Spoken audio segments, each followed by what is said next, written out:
jangan boleh melawan. Memang itu komplek orang itu kan.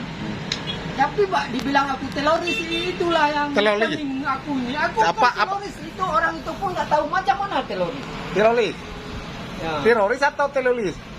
Nggak tahu. Apa itu teroris atau teroris? Aku dengar itu teroris orang pasang bom mau ledakkan Negara? Mau meledakkan negara apa? Meledakkan apa? mau ledakkan seluruh negara Indonesia lah. Itu Oh, yang saya berarti tahu. besar juga itu bomnya. Bom itu dipakai di baju-baju biasa, tengok-tengok di yang terjadi kejadian di negara-negara maju kan. Lima contoh. Dengan contoh misalnya di Malaysia dulu pernah kejadian di Malaysia kalau pakai bom di badan nih. Semua pakai bom. Jadi Dia kalau masuk ke komplek-komplek macamnya menara kembar. Di Malaysia kan megah itu menara kembar, tempat diskotik lah. ya, Diskotik orang itu diskotik masuk ada penjudian, ada diskotik. jadi ada Pak Yusri, Ya, ya.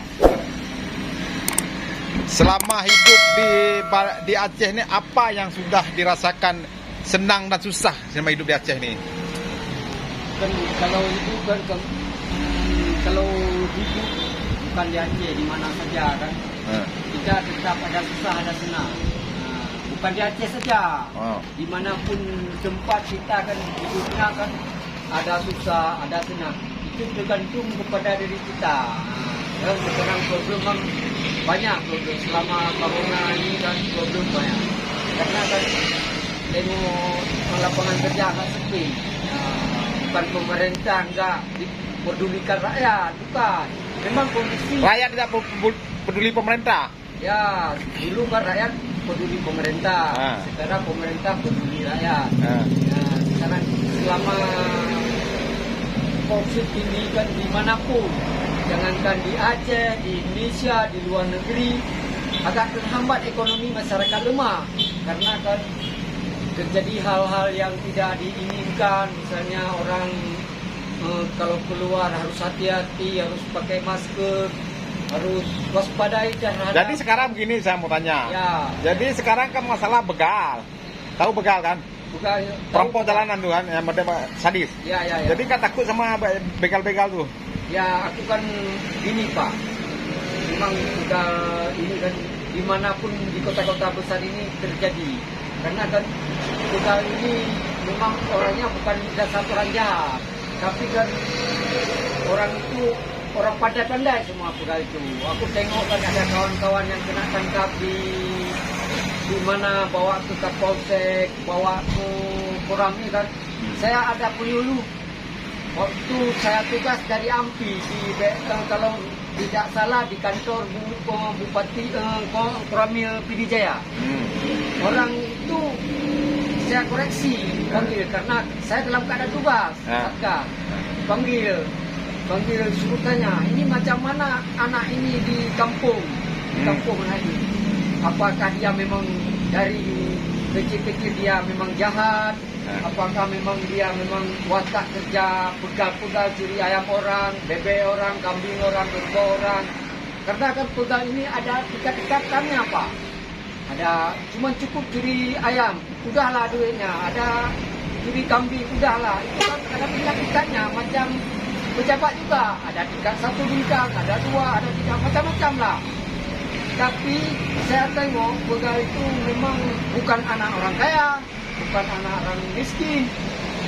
Kadang-kadang kalau kena ditangkap macam di Polres PD Jaya itu dulu, sekarang udah mulai aktif Polres PD Jaya Pak.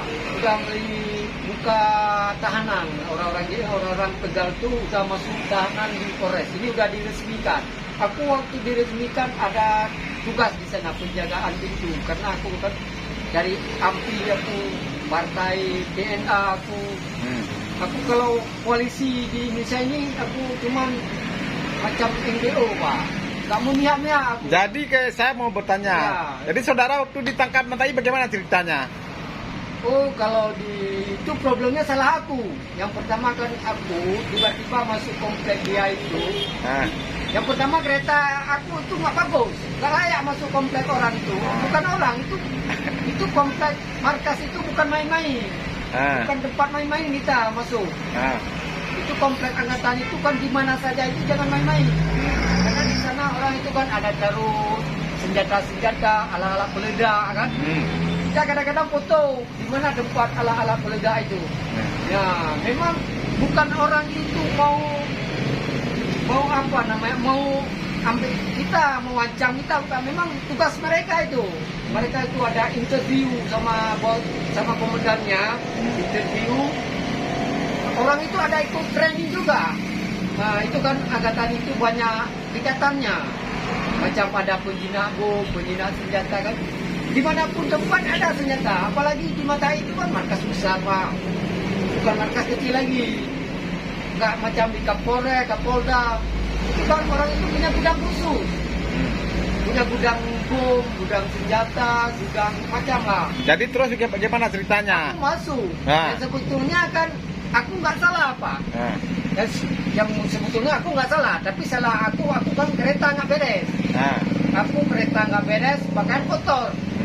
Memang aku bukan rencana mau masuk ke tempat Matai, komplek Matai. Nah. Tapi tiba-tiba aku Dipanggil. bukan dipanggil. Terasa. Pikiran saya itu kan, Nah. ala saya mau tengok-tengok tempat itu, belum saya pernah tengok. Kamu tengok apa? Mau tengok komplek. Saya kan mau tengok komplek. Masuk dalam. Masuk dalam, kita kan baca mana komplek kan. Komplek itu kan cantik. Nah. Ada rumah teratur, ada taman-taman, ada orang sedang sport pagi kan. Nah. Dan tiba-tiba aku masuk, kan minta izin sama apa namanya, tukang orang jaga. Nah. Orang jaga pun nggak nudur aku.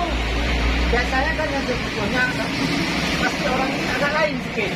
Bukan anggota kami ini yang pusing keluar, pusing masuk kan. Memang celana aku macam celana orang itu pakai. Aku punya kawan yang kontra pernah kasih celana, sayang sama aku karena saya satgas. Dia kasih celana training macam angkatan Polri lah. Orang itu nggak tahu. Polri. Oh, bukan Polri, maaf Pak. Komplek tentara itu, TNI. Komplek TNI kan. Jadi orang itu gak mencuriga aku pakai pakaian training macam orang itu. Aku punya kamera, mau kamera sana, kamera sini. Itu orang itu curiga. Terus? Terus kena negor saya.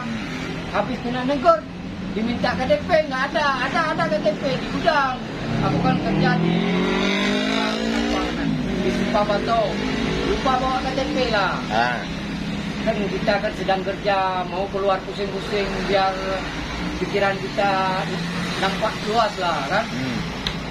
KTP ada di gudang, nomor toke ada, nomor aku ada, banyak lah, banyak nomor kan.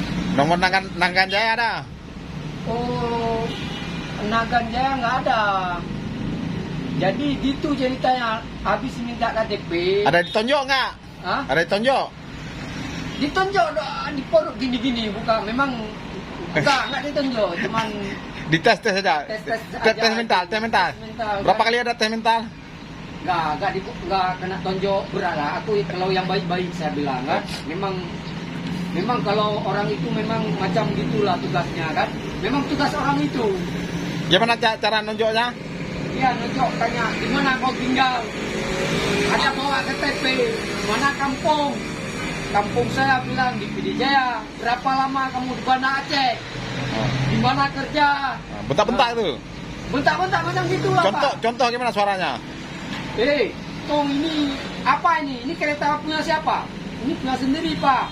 Ini mau ngapain masuk ke komplek nih? Saya mau foto-foto. Untuk apa foto-foto ini? Mau ngambil gambar di sini nggak boleh. Siapapun di sini nggak boleh ngambil gambar. Di dalam, di luar nggak boleh. Nah, kalau di tempat angkatan ini dimanapun. Nah, kalau di tempat kantor-kantor bupati itu boleh lah, terserah lah. Ini berbahaya di tempat ini. Jangan lah. Jadi waktu cara bentaknya bagaimana dibentaknya? Bentaknya gini, Pak. Digentak orang itu bilang, di mana tinggal? Di Banda Aceh, Pak. Aku pasti di Banda Aceh. Ketangkap sama apa? Mana tinggal di Merdu? Kampungnya kau. Bilang kampung, nggak bilang kampung. Banyak ngomong kau bilang. Kampungnya Merdu. Aku kan udah kawin, cari rezeki ke Banda untuk anak yang halal. kampung nggak ada kerja, aku nggak pelihara lembu, nggak pelihara kambing. Aku kan daripada ngacau-ngacau di kampung ikut orang begal macam cerita pertama bapak. Aku lebih baik ke Banda Aceh. Habis itu jumpa topi lama aku di Banda Aceh, disuruh kerja, gaji aku nggak menentu. Yang penting kita kan di Banda Aceh ini ada tempat tinggal, ada duit sikit untuk anak. Kita harus pikirkan anak. Jadi Jangan waktu pikirkan membesarkan perut kita, anak di rumah nipis. Itu dosa yang paling besar, Pak. Jangan itu. Aku alhamdulillah kan, saya berdoa semoga aku kan anak aku dua laki-laki, satu perempuan. Aku yang laki siapa namanya? yang laki Askal Askia, yang kedua Nizam Fikri, yang ketiga Zakira. Jadi kok bagus sekali nama, siapa kasih dari namanya? Aku nggak tahu kasih nama. Aku udah runding sama nama anak. Saya tahu udah kasih sama ibunya dulu. Ibunya siapa namanya? Ibunya Mariana bikin Dapu Bata dia. Mariana bikin Dapu Bata. Iya. Mertua saya dulu kan di kampung itu punya lahan besar. Dia kan punya lahan bikin Dapu Bata tradisional. Alhamdulillah waktu tsunami Bata membutuhkan banyak, bikin ke rumah-rumah di Banda Aceh, rumah gempa kan. Alhamdulillah kan ada anak yang pandai urus proposal, dapat rezeki dia, dapat mesin cetak bata. Pernah nengok Pak? Belum pernah nengok saya. Nah, itu kan anggarannya kalau nggak lebih, kalau kita beli sampai 70 juta. Enggak, ini sekarang kita kembali lagi ke Matai. Oh, cerita itu. Jangan ya, habis itu kan, yang parah lagi Pak kan, aku waktu kerja bawa pisau. Habis bawa pisau masuk ke kereta, bukan pisau itu bawa tusuk orang. Bukan membegal orang. Memang aku pisau itu kan kalau di kereta kan kita perkiraan nggak apa-apa lah. Yang penting jangan bawa senjata. Itu kan senjata juga. Memang betul senjata. Itu kan bukan senjata yang meledak. Itu kan pisau itu kan parang, pisau itu kan nggak berbahaya mungkin di saat jadi ini. Jadi yang periksa Bapak berapa orang tentara itu? Yang pertama yang periksa aku satu orang, dia hitam itu. Habis itu dibawa aku ke pos. Dibawa ke pos, datang lagi kawan dia tanya, ada orang yang lain kawan. Ada 4 orang lah.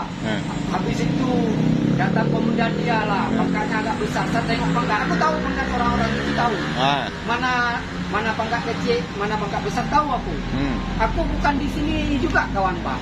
Aku di Malaysia pernah masuk kantor tentara paling besar Pak. Aku punya kawan di Malaysia. Enggak, ceritanya kok bisa pulang gimana? Pulang kok bisa lepas? Oh gini, ditanya siapa toke, Bakhtiar, di mana kerja, di Karyatri, di Karyatri bikin apa, bikin rotan, bikin kursi, ada nomor HP, toke ada.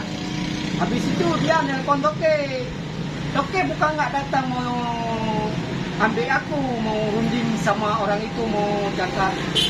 Dia bilang betul, aku orang kerja sama Bapak Bakhtiar kan? Betul. Memang Pak Bakhtiar waktu saat itu sedang buka usaha baru. Ada acara-acara sedikit tepung tawar lah. Ada sedikit tepung tawar, dia telepon sama tentara itu, Pak, Bapak harus gini, tengok ini betul anak buah Bapak. Dia foto-foto di sini, tapi mencurigakan macam teroris dia. Memang kalau kata-kata itu memang hak orang itu. Kita jangan boleh melawan. Memang itu komplek orang itu kan. Tapi Pak dibilang aku teroris, itulah yang paling aku ini. Aku apa, teroris itu, orang itu pun nggak tahu macam mana teroris. Teroris? Ya. Teroris atau teroris? Enggak tahu. Apa itu teroris atau teroris? Aku dengar itu teroris orang pasang bom, mau ledakkan negara. Mau ledakkan negara apa? Meledakkan apa? Mau ledakkan seluruh negara bisa lah. Itu berarti besar juga itu bomnya. Bom itu dipakai di baju-baju biasa, tengok-tengok di yang terjadi kejadian di negara-negara maju kan. Contoh misalnya di Malaysia dulu pernah kejadian di Malaysia kalau pakai bom di badan ni. Semua pakai bom. Jadi kalau masuk ke komplek-komplek macamnya Menara Kembar. Di Malaysia kan megah itu Menara Kembar, tempat diskotik lah. Ya. Diskotik, orang itu diskotik masuk, ada penjudian, ada diskotik, ada pelacuran di sana kan. Orang itu rela berkorban demi menegakkan syariat Islam lah. memang nggak tahu lah politik itu urusan orang lah. Aku nggak tahu, minta maaf lah, aku nggak tahu masalah itu. Aku kan yang penting jangan ganggu aku, jangan nggak pukul aku, jangan bilang aku orang gila. Aku nggak gila apa, aku nggak gila. Kita kan kerja pergi beli air, baju kotor masuk supermarket, dibilang kita kan kalau lepas baju mandi lama lah waktu lah. Aku kan kadang-kadang habis kerja macam zuhur habis salat aku masuk kerja lagi sama toki kan. Jadi kita kan pakai baju lama, baju kerja. Mana itu kalau siang-siang. Ya, jadi ceritanya pulang gimana pulangnya? Oh, di telepon toki. Terus betul bilang toki itu anak orang kerja sama dia. Habis itu dia bilang toki dia punya kawan PM juga. Orang itu agak gemetar. Dia tinggal di mana? Di Puniti, Toke. Toke tinggal di Puniti, di dekat itu di Kodim. kantor PM. Orang itu udah nggak mau coba-coba sama Toke aku. Nah, gitulah Pak. Terus suruh pulang. Dikasih kereta disuruh pulang. Kamu kalau di sini kalau perlu harus lapor dulu. Jangankan aku, keluarga orang itu juga harus lapor dulu. Kalau mana tempat tinggal anaknya tugas di sini kan dibawa sama orang itu. Memang kita kan maaf, kita nggak tahu kan sistem masuk ke militeran orang. Saya mohon kepada kawan-kawan kalau ada tempat-tempat ke militeran kan harus lapor dengan baik. Kita jangan masuk sembarangan. Memang orang itu bukan melarang kita nggak boleh masuk komplek orang itu kan bahaya dia. Sana banyak bom, banyak senjata.